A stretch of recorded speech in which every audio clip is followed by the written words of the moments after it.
Hi, this is Ralph Woodall, and welcome to the virtual harvest Yakima Chief's Hop and Brew School questions and answers with Ralph Woodall. So just wanted to basically welcome everybody and appreciate your taking the time to join with me as well and going over some of the hop history and different things and questions that people have asked and trying to share some more of the past of hops in the world that we know and keep it going.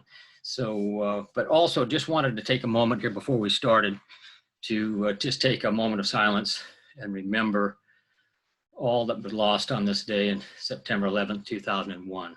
9/11 will stay in our hearts and souls for the rest of our days. And just a tough one. So just 2 seconds of time and let the mind flow.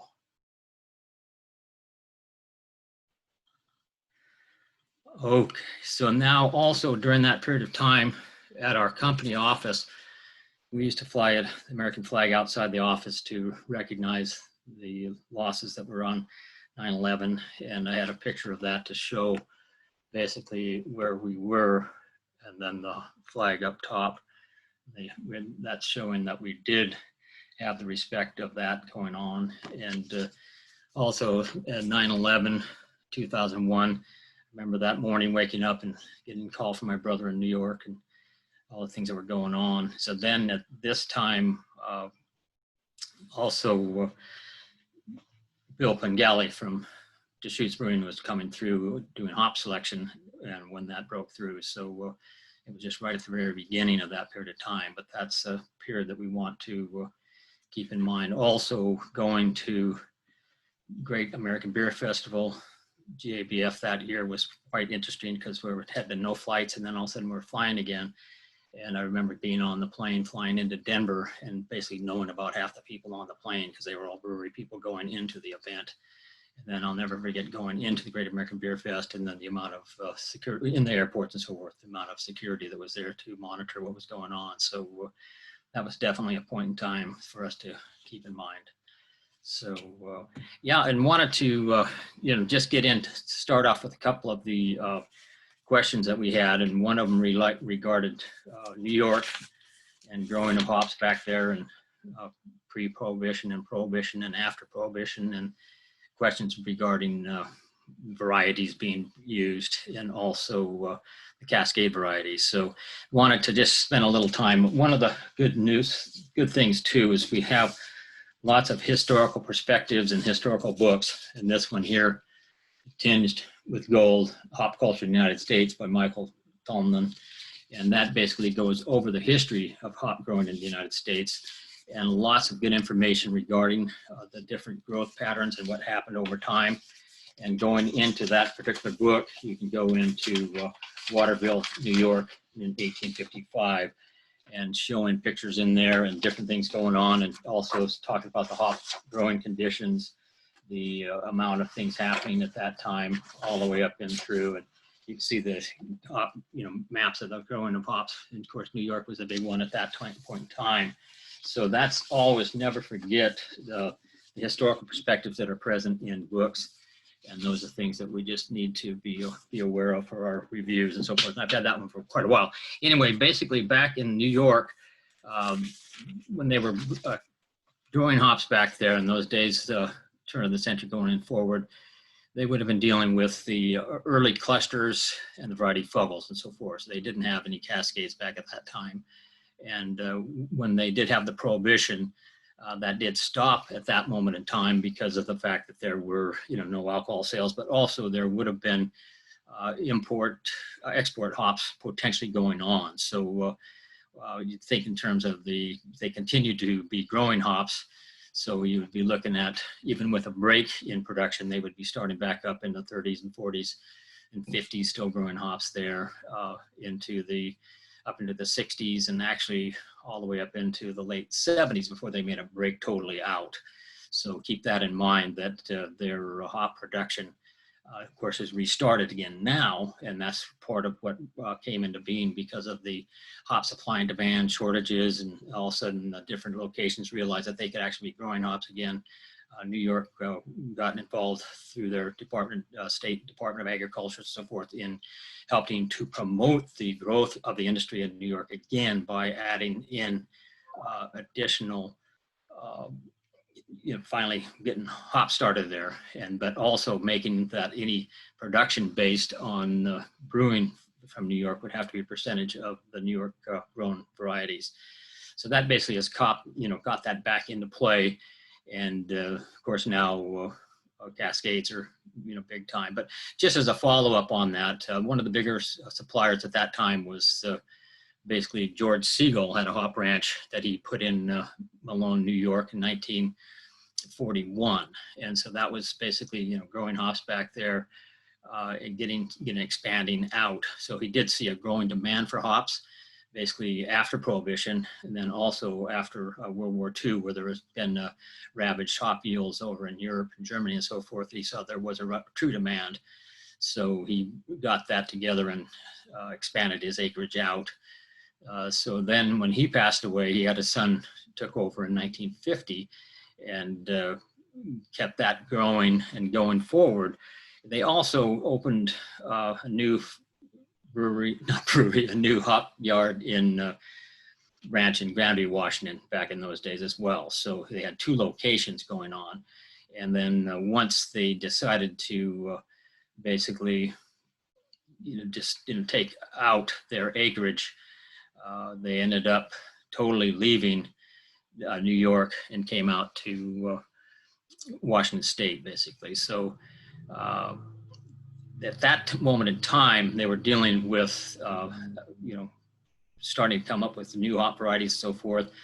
And basically, they got together with Chuck Zimmerman.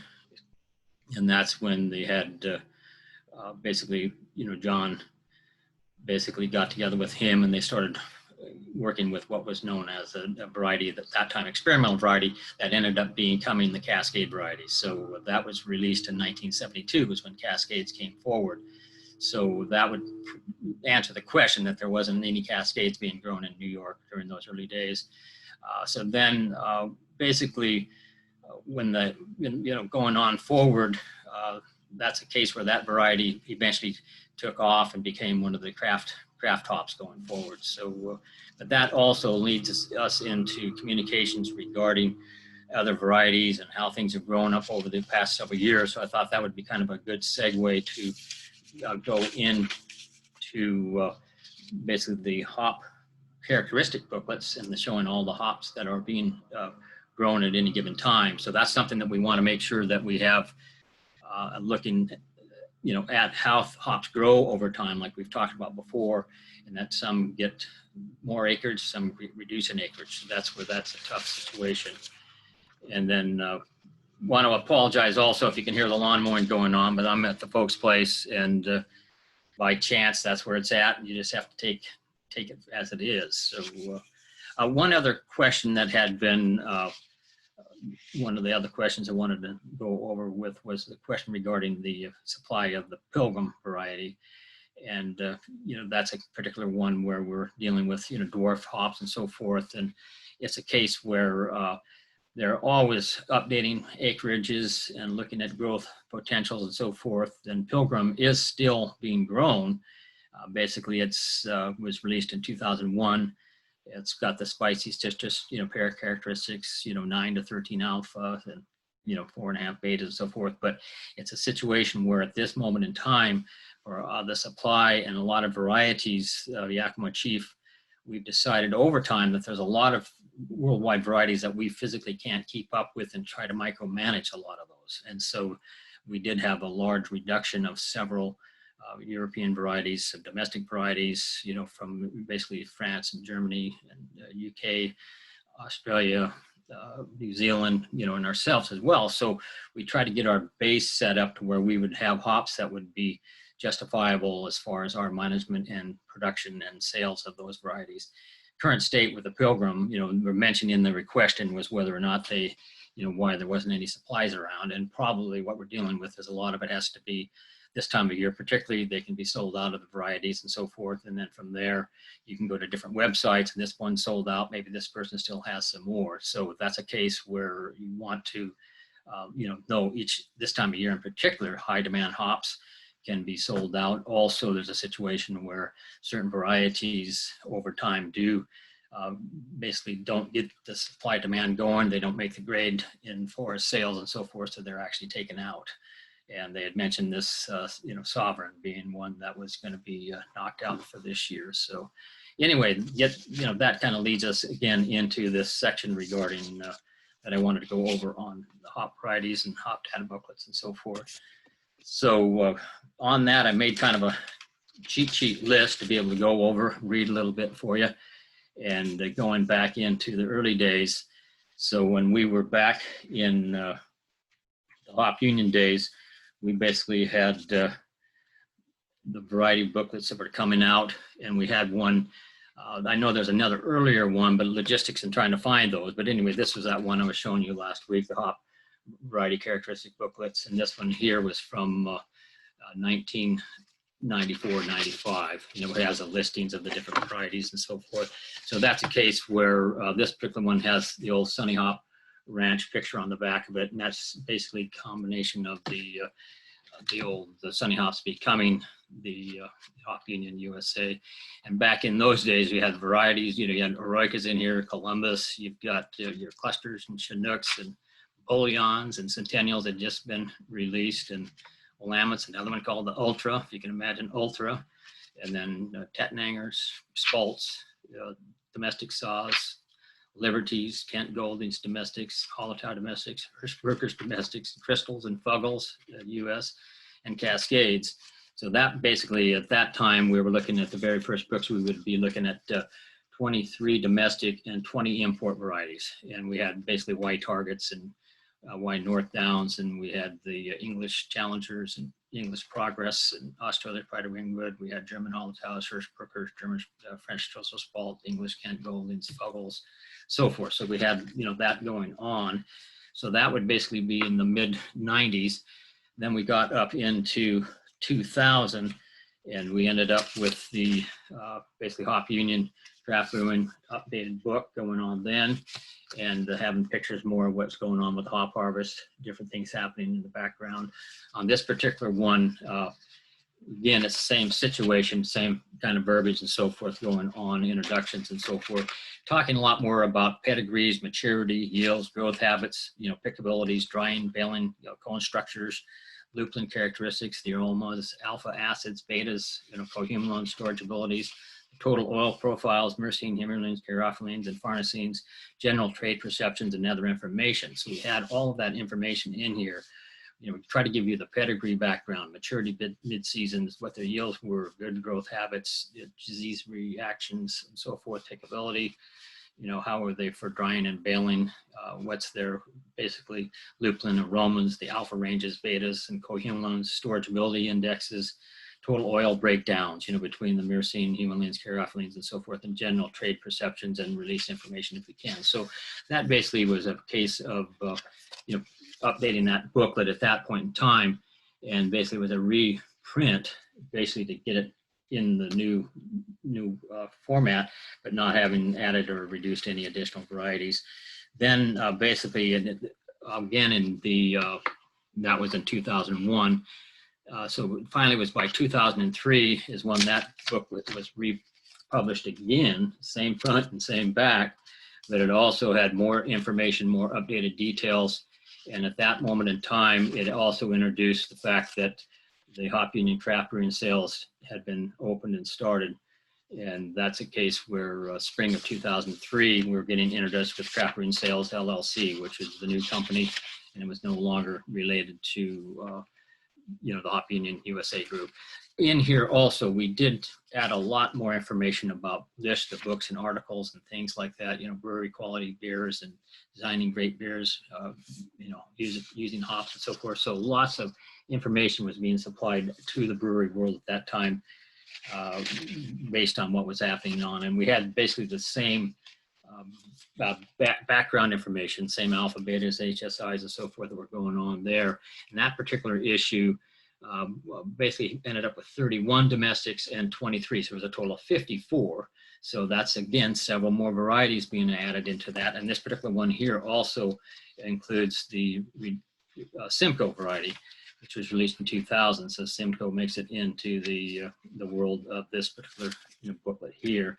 Now I'm using these as the Hopunion side because that's the world that I was living into. But like we showed last week, that the Yakima Chief group at that moment in time did have hop variety booklets as well. But this one that I'm using today relates to the transition into that world. So then it jumps again. Then we're looking into 2011 now that it's Hopunion LLC. And as I talked about last week, that's when we had basically merged in with the Yakima Chief Craft Division. So it became Hopunion LLC. And in this particular booklet here, we had a new CEO, Don Bryan, at that time.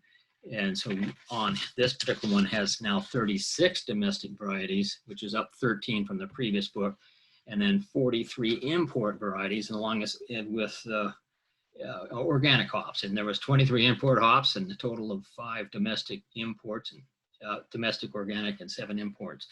And so again, this was a lot more information, so we reduced it down into less total amount of information, but trying to get more on the pages so it wasn't too thick of a book. And that we had there's Mountaineer in there, Newports are in there, Glacier's another variety that would be in there. Of course, you had the Crystal and Citra now in the world too. So you got Citra's involved in the process, BT Loftus Ranches, Carpenters, and Peralt Farms. And again, it goes into a case of just showing how varieties, keep going on. That's when we had Styrian Bobics and Cilias and UK Admiral varieties and organic Cascades and Centennials, organic Simcoes and Citras and so forth. So lots more information.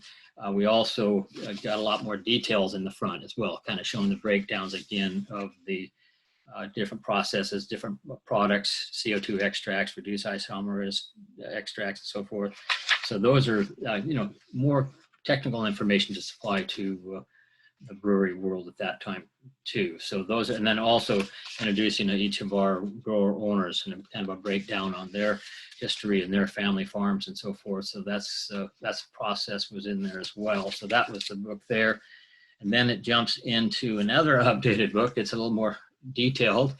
And so this one here goes into a total now of 2013, and that's Hopunion LLC again. But you can see a lot more details, a lot more books. We're back to the single pages by variety again. So that's where you can see on listing here, each individual hop has its own page. And back to that reality, we're also dealing again here with some of the similar information, but we're going over, again, the history of the hop union itself, history going here. We end up with our growers talking about their world, and then going over each of them again, giving details and pictures and photographs, going, Van Horns and Peralts and Sodbesters. And then we talked at that, going over what hops are, then talking about the downstream products, and then hop breeding programs, statistics, pellet blends that we started developing at one point. And this is talking here about Falconer's Flight, helping with the Glenn Hay Falconer Foundation, and then Falconer's Flight 7Cs, which was kind of another one for basically proceeds going to help out with the Glenn Falconer Foundation. And then finally a blend, a Zythos blend, to be able to help accommodate for high alphas and shortages in aroma characteristics. So in here, this goes on. And on this particular book from 2013, we're dealing there now up to 46 domestic hops. That's 10 more. And then 65 import hops are shown on here. So that's a 22 more. And so then from there, we're looking at, just this increase of going on. So at that time, there was already 20 German hops in there. So that would be something else. UK hops would be 17 varieties. So that's a case where, we have live to the fullest, brew to the fullest. So you've got that happening, and that's going on. And so that's a case where, stair-stepping along for showing the growth of our information supply to the brewers around the world and homebrew groups and brewers and so forth. Then we get now into 2016. So now we're Yakima Chief Hops, YCH. And so this particular one is dated 2016 variety. Again, it's in the same format, except it has a lot more details as far as color and graphs and so forth, and trying to get into a little more color involved into it. And I was going to show a particular one here, get that through.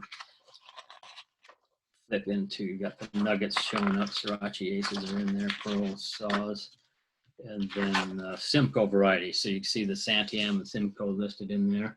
And so with that being said, that new format that we're dealing with, it basically has a little more color, a little more graphic particulars regarding the oil profiles.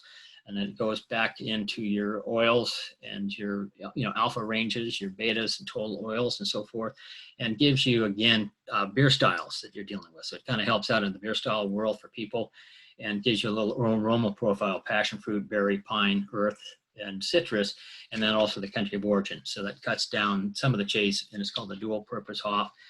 So with that particular one, on that variety book, this particular one here, we start now with the growers, having more detail, single page totally, having their pictures showing up in here, going CNC, BT Loftus ranches and so forth, going on history about their world, start getting into the Gasolines and Carpenters and so forth. So you have lots more information historically where they're located. We go into a little more color, you hear Beinhorn and Sodbusters and Doug Weathers and groups. And then the history of hops, we try to go into the basically more detail on history, the varieties and what's going on.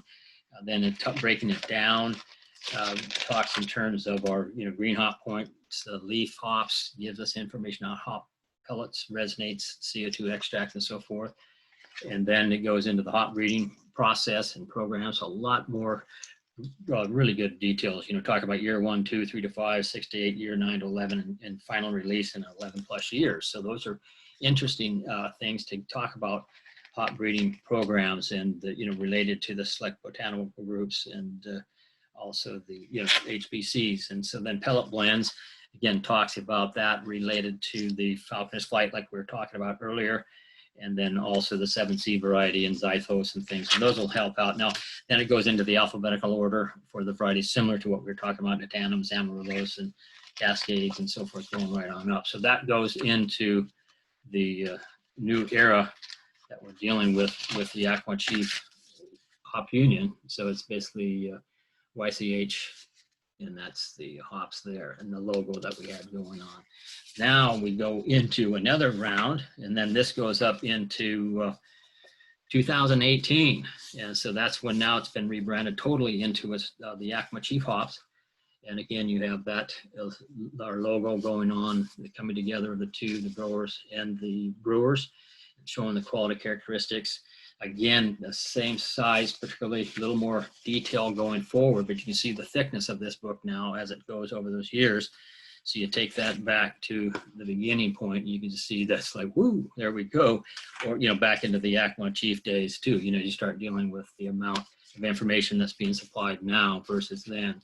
And on this 18, we're up to 56 domestic varieties, 80 import varieties. And so that's an additional 3 hop varieties in there. And then from there, breakdown, we have the Czech varieties are 4, French 4, German varieties 21, Slovenians were 5, UK was 20, Australian was 10, and New Zealand 16. So there's 80 imports in there. So you can see a lot more detail and information. Again, on that one, we took the similar situation with the breakdown of the varieties. And so, for example, if we had the brand, we got citrobrand located in here, but you can just kind of see some of the similarities that we have as far as the breakdowns of the alphas and so forth. And we're talking here about how it's developed, what the country is, what their aroma profiles, styles of beer. Again, going into the alpha, betas, and HSI ratings that you have there, and then dealing with the oil breakdown. And so this also gives a really nice content going on, breakdown of what's happening forward. It gets our history again, and then the talks in terms of the deep roots of the hop grower-owned company, going back into the early days in the 1800s with the carpenters and grower owned. And then again, going into each of the growers in more detail, the pictures and colors and so forth. So that's basically, going into bringing the faces there, bringing the culture that we have locally, talking about innovation, the breeding programs, the things that are going on there, So then from that point, you're just going on from here to there, So again, that's the breakdown kind of as we look at this growth pattern. And so now we're getting up into the modern day of and these are available on the website as far as being able to purchase these books as well. So get that together. And that kind of goes over that part of it, but also wanted to also go over the history of other outside sources of information and things that are available, and never stop looking for insight and information regarding hops and hop varieties. And a lot of that past is just share with you too. We had basically in the old days, we had Brewer's Digest. This is May of '98, Brewer's Digest. So in Brewer's Digest, they would basically go through and have a special issue on hops. And they're going through there and basically giving technical information, breakdowns on the varieties. And then you'd be looking at different countries, breakdowns and so forth. And that's where you'd have just one page in here that I wanted to show you particularly, was just to show the amount of information that they had going on day after day, year after year. They've been going from here to there. And so that particular one talks here, charts regarding the different varieties and so forth. And they're going into there and they're talking about basically alpha acid ranges, beta ranges, cohumulins and so forth. And they got a tannins, cascades, centennials, challengers, clusters, chinooks and so forth, and progress and spalters and Syrian goldings and filaments and so forth. So just basically let you know that was even, that's basically in '98. So it's been a few years ago. And then also we had earlier days, we basically were dealing with the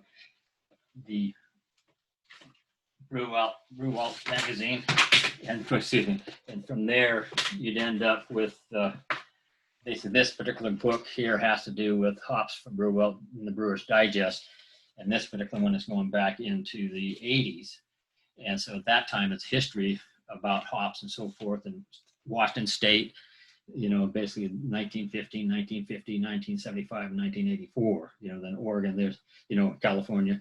And so they went from, basically just one of those growth patterns that were going on at that time when Washington State was still a larger one as far as growing with Oregon and Idaho. And kind of a breakdown shows the different characteristics going on. It shows the regions where people are growing hops and so forth. And then kind of, again, a breakdown of the alpha oils and betas, and then new varieties of hops, different types of beers. And so at that time, you guys, just a quick one for you to realize that they're looking at, Talisman, Cascade, Willamette, Galena, Eroica, Nugget, Olympic, and then some of the other varieties that they'd be looking at in the future. So just a case there where you have other historical perspectives to keep in mind. And then one more I wanted to share with you is Woodall, and this one here, this particular book is in German, so it's tough to read, but it's really fun as far as the historical perspectives and seeing some of the advertisements and so forth. And the interesting thing about this book here, that it's basically 1952 was the first edition of that one. So it's a recap of all of the magazines from that particular year. And 1952 was my birth year. So if you can imagine being able to locate that and have access to it and being able to go back through and see some of the old, ads and so forth regarding the brew world back in those days when, basically 60 plus years ago. And what I like to tell people today is that this was basically going back into the middle of the last century. And so that gets you a sense of the, but anyway, that's something that you have to never forget. You have the past to be dealing with, and you want to be able to, know that you can go into it. Your current state, you still get the magazine that's coming in. So you still have those issues to be dealing with and still getting those and reading about historical perspectives regarding what's going on in the hop world. So we have that to deal with. Also, we've also over the years, basically they've dealt with the Hop Growers of America, and they've also been involved in promotion of varieties, and they basically have their own booklet here. And so probably this particular one would be around 2013. And again, it goes in, again, breakdown of the varieties and giving you the alpha beta ratios and yields and oil profiles. And this, Galenas and Glaciers and Goldings and Crystals and Fuggles and Eldorado, and then Chinook Citras are in there already at that point in time. So Cascades and Chelands and Centennials. And the main thing is just HG, Hop Growers of America, a really good source of information and details on acreage and yields and so forth. They also came up with another fun one here, U.S. Hop Taste the Difference. And so with that one, they were dealing there, basically showing the different beer styles that were out there. And from that particular point, going through, it was kind of fun. I'll read a couple of them here for you. Pale ales, Sierra Nevada Brewing Company, Chico, California, average brewing value of 4.6, IBUs 38, hops, Cascades. And that pale ale began at Home Brewer Dream and so forth. And then they've got Firestone Walker, page 31 showing up, pale ale, Cascades, Chinooks, and Centennials. And you have Sierra Nevada Stouts, Bravo and Cascades, Lagunitas IPA is Simcoe, Centennial, Cascades, Willamettes, and Chain Breakers got Bravo, Citro, Centennial, and Cascades, Lagunitas, Warriors, Summits. That's their little something, right? And they got Cascades, Simcoe, Centennials, and Columbus, Bell's Brewing, Willamettes and Cascades for the Kalamazoo Stout. And then also, Odell's IPA, basically Pearl, Cascades, Cimarron, Amarillo's, Odell's 5 barrels is, an average 5.2 average volume, that you alcohol volume. Willamettes and Centennials and Crystals, basically Chain Freshly Jack Deschutes Brewery IPA. And they're using Bravo Fresh, Mosaics, and so forth. And then Sierra Nevada, the Celebration Ale, the Centennial, that goes way back, in the days. Two Hearted Ale, Bell's Brewing Company, 100% Centennial. That goes back in those early days too. And that's where we had the Alphagging Challenge, and Two Hearted IPA was basically, Larry Bell was the winner of that one back in the days. And the Blind Pig IPA from Russian River, Centennial, CTZs, and Cascades, and then Union Jacks, Firestone Walker, Cascade, Centennial. So the main thing more than anything is that just gives you information, more details, helps somebody to know who's brewing what they're using, gives them a little more insight. This also is keeping in mind when we're looking at the craft brewing explosion, the nano explosion, all of the different breweries that were going on. At that moment in time, there's a situation where a lot of people were trying to learn more details and get more insight. And so this is all to kind of give them a better sense of what they're getting, what's going on, what the different varieties were. And then a couple of other fun ones just to introduce some more information. This goes back into the, I've got a couple of notes here on this one for Using Hops by Mark Garrett's 1994. So that goes back to those early days again, to where somebody's looking at that, trying to find out what's going on. And he goes into really good detail in there regarding the different varieties, again, breakdown, alpha, betas, or storage abilities and so forth. So again, it's another large booklet supplied out for brewers to be able to use that were starting up to get more information about hops, European varieties, breakdown of the hop varieties, their characteristics, the lupulin glands, the cones, and so forth, how to plant them, how to grow hops, calculating your utilization rates, and just basically overall bittering units and so forth, what's going on. So that one. And in this particular variety booklet here, he basically wanted to, hop history goes in there as well. So you have Mark going into really good details, and wanted to, and he acknowledges, special thanks for lots of different people into the brew world, going on. And then he also wanted a special thanks in order for the help from Cooperation Fine People at Hopunion USA, Dr. Greg Lewis, Ralph Olson, Ralph Woodall, and Marcy Schultz Desrol. They provided hop variety data, pictures, and samples, and much more. So that's basically going into expansion and just thinking in terms of, what that related to back in those days, how things were going. Now, the other one that we'd have too, we'd also deal with Brewing Science and Technology, the Institute of Brewing.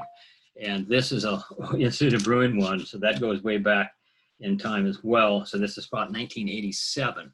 And again, in here, they're going over the details of hops, growing hops, moisture contents, alpha ratios, and different oil breakdowns and so forth. So this again was a real heavy duty technical information, chemistry of hops, water, total resins, essential oils, tannins, amino acids, proteins, and so forth. Lots more technical information, but again, this shows what they're talking about within breeding programs and how to control pests and so forth. So that's another one that was really interesting.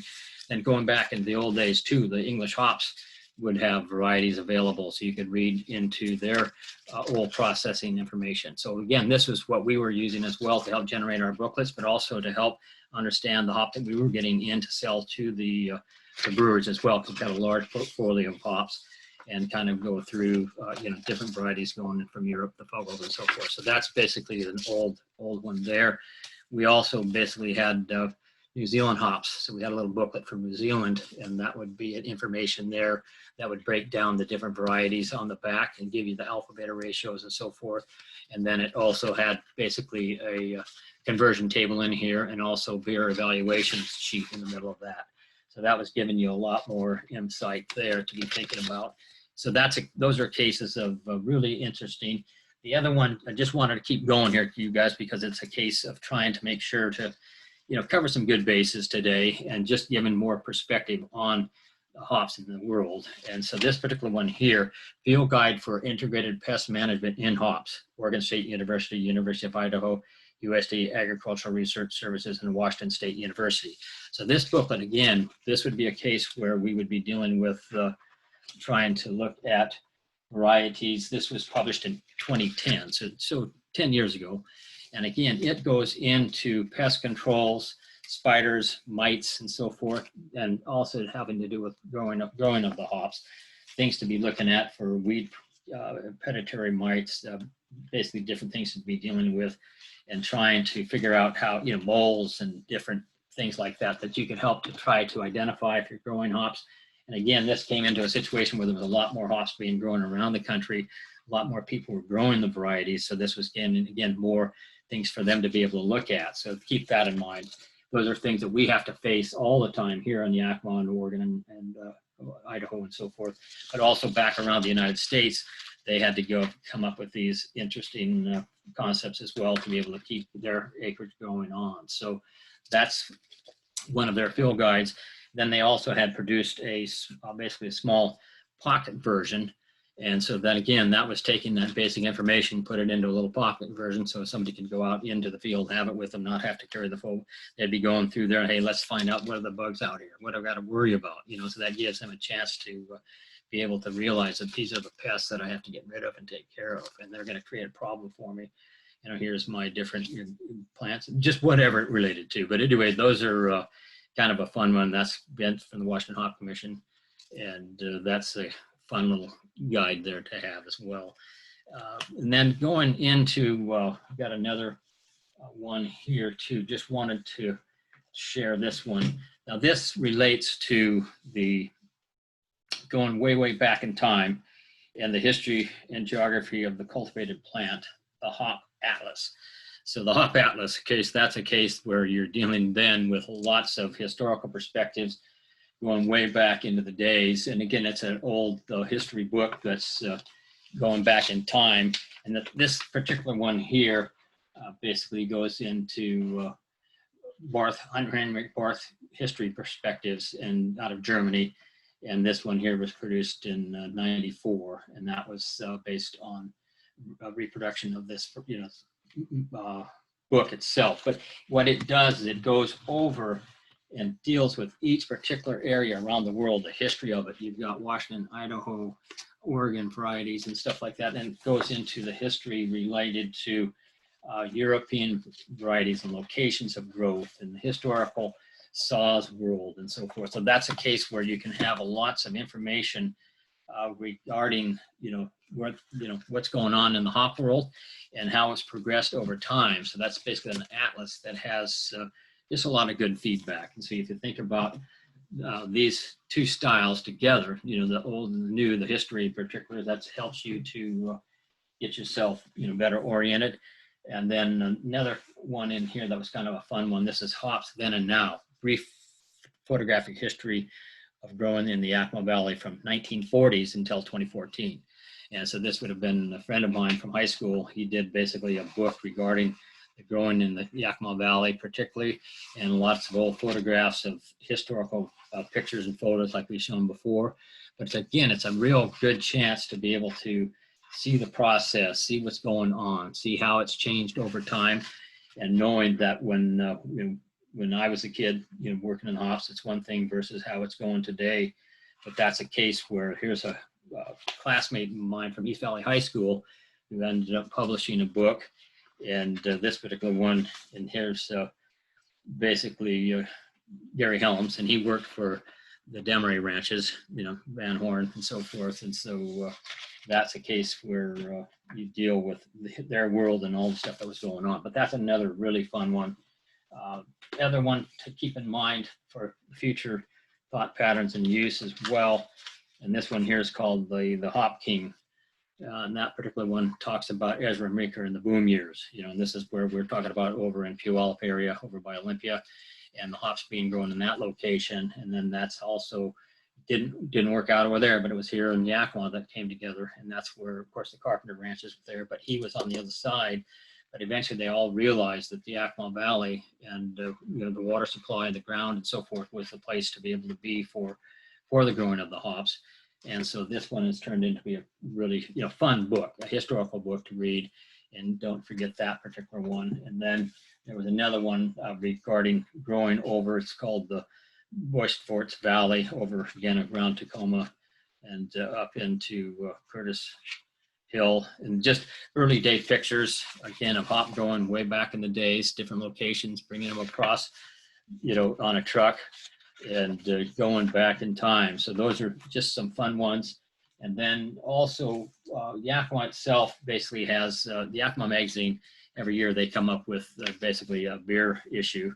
And so they go into the beer edition every fall. And that's where, you know, you end up with local interest and insight, what's going on, different Yakima Valley brewers getting some, you know, getting a little bit of press on this time of year particularly. And also they know that this is hop selection time. So there's a lot of depression at this point, the fact that we have to be in a virtual harvest world and that we're not going to be having all the people coming together in Yakima, and that's the frustration happening. Also, again, the growers not seeing those faces. Our dealership, our home here, also, you know, the sports center people and all of that. So that's a situation where they're ending up being really pushed this year by not being able to have that camaraderie coming together and the synergy that it brings, and also the business that it brings. That's something to keep in mind as well. So, but I think the just a couple of quick ones. It's running late here, but a couple of follow-ups to my last week's story, talking about working for Edgarchron, and I mentioned the years that I worked there. Well, I have now proof that it was year was 70, 71, 72, and 73. And at that moment in time, I basically had carved my name in, and each year would carve in the year that I worked there. And it was Ralph, 70, 71, 72, 73. And since then, somebody had put an A next to it, so it was Ralph. But anyway, just to give you some fun to see if that shows my history, particularly back in the days of working, you know, in those ranches. And at that point in time, you know, what was going on. The other one had to do with my very first year in, at that time, starting with Western Hop Company, Old Von Horst, and pulling brewer cuts. So that's pictures of me actually at the harvest time out at the warehouse, pulling the brewer cuts, not a gray hair in my head at that time. And you can see the old, you know, the kit right there, and having the tongs going and getting those samples going. And so, and then in the background is the, you know, company back here on Division Street. So that was basically in the time. And then I had another fun one I wanted to share with you was back when I was the traffic manager, and this would have been about 1970, let's see, 86, somewhere in that neighborhood. And this basically showing the office space excuse me for the not being the best picture here, but you can see one of my dad's paintings. But also I wanted you to notice the computer, the old Mac in the pad there. And then this here was the old logbook that you used to have. So you had that logbook to write your information about what hops were coming in and how many bales of this, how many bales of that. And then you can see the background had the map out there. And basically the other one had to do with the old printer in the background. And just the other one that says Ralph Woodall up front here, I still have that name tag, you know, desk name plate at my office downtown. So, but anyway, that's some fun part there. And then one other quick one was just part of the Ralph Woodall world and receiving the National Recognition Award. These are pictures of us back in 1983. There's Ralph Olson in on the phone. That's my dad's painting in the background. And then this was me back in 1983. So the same office. We shared an office there that fall in order to get my training experience back in. So that's us, you know, playing like we're talking on the phone. But anyway, that just gives you a little bit more history, particularly about my world. And again, what we'll be looking at is this is us together, Ralph and Ralph, celebrating, you know, the new harvest coming in and samples going on. So just wanted to, you know, get that with you. And then also to know that we're dealing with another week coming up. So please do not hesitate to send in more questions. And so take it together and appreciate it. All the best and take care. Away you go. Okay. All right. Take care. Bye-bye.